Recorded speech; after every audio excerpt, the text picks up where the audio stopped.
Halo Bapak Ibu, selamat datang di online course Koko Academy. Perkenalkan, saya Khairani Liviana, saya adalah Curriculum Designer Koko Schools. Di online course kali ini, saya akan menemani Bapak dan Ibu untuk belajar bersama tentang mengenali karakteristik peserta didik untuk memaksimalkan potensi dirinya. Bapak Ibu, ada 3 orang siswa di kelas. Mereka adalah Budi, Kania, dan Agung. Budi selalu merekam dan mengulang materi pelajaran dengan mendengarkan kembali rekaman tersebut dan kemudian mengucapkannya. Sedangkan Kania, ia berbeda dengan Budi, ia cenderung untuk memperhatikan tulisan dan juga slide PowerPoint yang ditampilkan oleh guru. Kania juga tidak pernah merekam suara gurunya ketika gurunya sedang mengajar. Namun justru ia akan mencatat kembali sambil membuat ilustrasi berupa tabel, kemudian mind map, hingga infografis menggunakan pena warna-warni. Sementara Agung, ia akan menggunakan jari telunjuk ketika sedang membaca buku, atau sesederhana menggerakkan jarinya ketika sedang belajar. Ia juga senang untuk pergi mengunjungi museum atau tempat-tempat lain yang berhubungan dengan materi pelajaran. Menyadari bahwa setiap siswa itu memiliki karakteristik yang berbeda-beda, misal dalam hal gaya belajarnya, guru tidak hanya terfokus pada pelaksanaan pembelajaran yang konvensional, misalnya seperti pemberian materi dengan metode ceramah, tapi guru juga perlu untuk mengkombinasikan dengan penggunaan papan tulis, kemudian menyajikan slide PowerPoint interaktif, serta menggunakan model pembelajaran bervariasi yang memungkinkan peserta didik untuk bergerak. Gaya belajar merupakan salah satu karakteristik siswa yang menjadi faktor bagi guru untuk membantu mengembangkan potensi diri siswanya. Nah, selain itu masih ada faktor lain yang juga perlu diperhatikan oleh guru. Nah, oleh karena itu, di online course kali ini kita akan belajar tentang mengenal karakteristik, kemudian menganalisis karakteristik peserta didik, lalu peran guru dalam memahami karakteristik peserta didik, serta karakteristik peserta didik sesuai dengan tingkat pendidikannya. Mari kita simak di online course kali ini.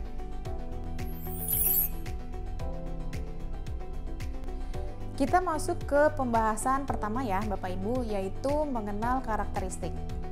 Bapak Ibu, karakteristik setiap peserta didik tentu berbeda-beda ya.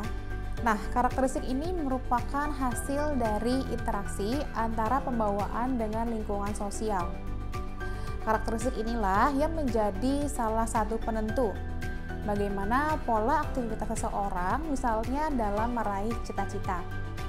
Dalam proses pendidikan nasional, karakteristik peserta didik adalah unsur pokok atau subkompetensi penting dalam kompetensi pedagogis.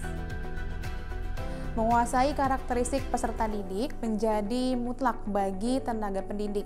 Bahkan penguasaan karakteristik tersebut menjadi salah satu indikator profesional atau tidaknya seorang tenaga pendidik. Salah satu variabel dari kondisi pengajaran adalah karakteristik peserta didik. Jadi, variabel ini didefinisikan sebagai aspek-aspek atau kualitas individu peserta didik yang berkaitan dengan bakat, minat, motivasi belajar, gaya belajar, kemudian sikap, kemampuan berpikir, dan juga kemampuan awal. Sebagai sebuah kompetensi, karakteristik peserta didik ini tidak hanya dijadikan sebuah variabel kognitif, tetapi karakteristik peserta didik mutlak untuk dipahami, dikuasai, dan juga diimplementasikan dalam proses pembelajaran, baik bagi tenaga pendidik di tingkat pendidikan dasar, menengah, maupun perguruan tinggi.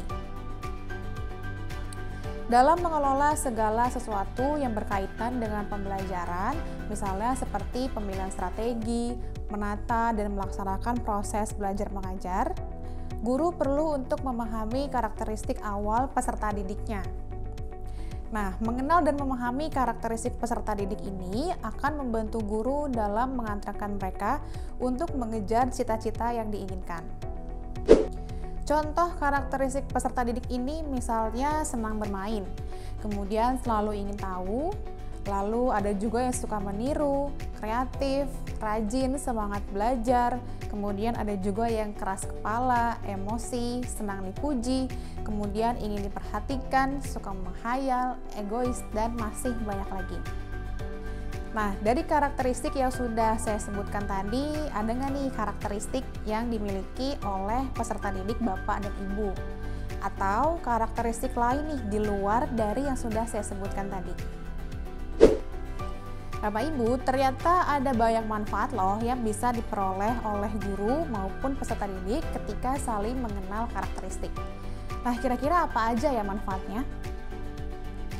Jadi untuk peserta didik ini mereka akan mendapatkan perlakuan adil dan tidak ada diskriminasi, serta akan mendapatkan bimbingan maksimal dari guru.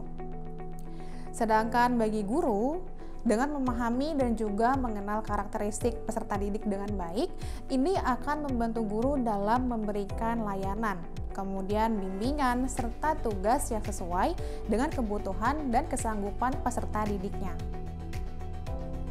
Nah, selain itu, guru juga dapat mengembangkan potensi, kegemaran, minat, dan juga bakat yang dimiliki oleh peserta didiknya. Mempermudah guru melakukan pemetaan kondisi peserta didik sesuai dengan karakteristiknya masing-masing. Ini juga menjadi manfaat ketika guru sudah memahami dan mengenal karakteristik peserta didiknya dengan baik. Nah, setelah ini kita akan sama-sama mencari tahu bagaimana menganalisis karakteristik peserta didik. Jadi ada beberapa faktor nih yang perlu diperhatikan oleh Bapak dan Ibu ketika akan melakukan analisis karakter peserta didik. Kira-kira ada apa aja ya faktor-faktornya? Mari kita saksikan di pembahasan berikutnya.